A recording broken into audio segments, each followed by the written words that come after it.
ওকে আমি আংটিটা দিয়ে প্রপোজ করেছিলাম। ভালোবাসি বাবু। বাবু না বা যে সম্পর্ক বাঁচিয়ে রাখার দায়িত্ব দুজনের মধ্যেই থাকে, সেই সম্পর্ক কখনো শেষ হয় না। আমাকে কখনো ছেড়ে যাবে না তো? একার পরে সব স্বপ্ন ভেঙে গেল, সমস্ত কিছু হারাল।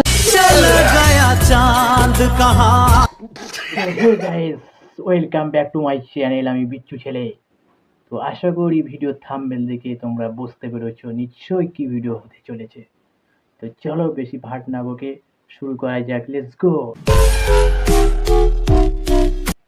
আচ্ছা বিধি, বলতো তুই রনকে কোন আংটি দিয়ে প্রপোজ করেছিলি? ওকে আমি আংটিটা দিয়ে প্রপোজ করেছিলাম। ভালোবাসি বাবু। ও তাই, এই জন্য তুই রনের 1-2 লাখ টাকা চেনটাই ঝেপে দিয়েছিস? কি করতেছ তুমি?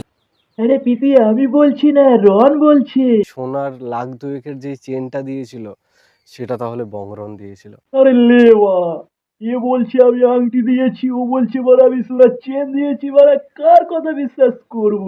বেঈমানদের সাথে যতই ভালো ব্যবহার করো না কেন, এরাই শেষমেশ দেবে সেই ধোকা। তার মানে তুই কি বলতে চাইছিস? বাড়া প্রীতি বেঈমান, প্রীতি তোকে ধোকা দিয়েছে?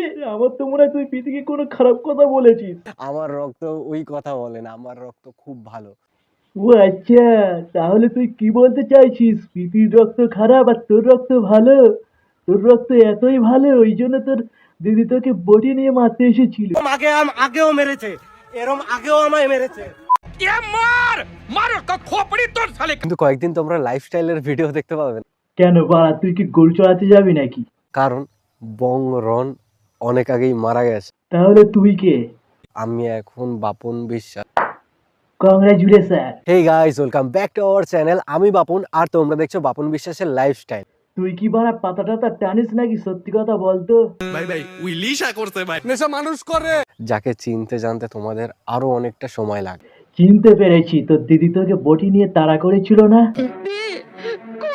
তো চলো এবার একটু ওপারের থেকে ঘুরে আসা যাক। আমারও সেম এবছর ভালো মুহূর্ত, তার মধ্যে খারাপ মুহূর্তগুলো বেশি। তোর মনে হয় 2025 ফার্স্টের দিকে খারাপ গেছে। যাই হোক, ফার্স্ট তো ফার্স্টের কথা শুনে আমার মনে পড়লো তোর ওই ফার্স্টের কথা। চূড়া লেগে যায় আর শুধু প্রেম উড়ে আসে, বয়সের নাম সে তো প্রেমেরই গোলাম। যদি না, আমি কিছু বলিনি। হ্যাঁ জানি, দূর থেকে আমার মুখটা স্পষ্ট বোঝা যায় না, তাই বলে মা আর মেয়ের মধ্যে একটা তফাৎ আছে তা বোঝা যায় না?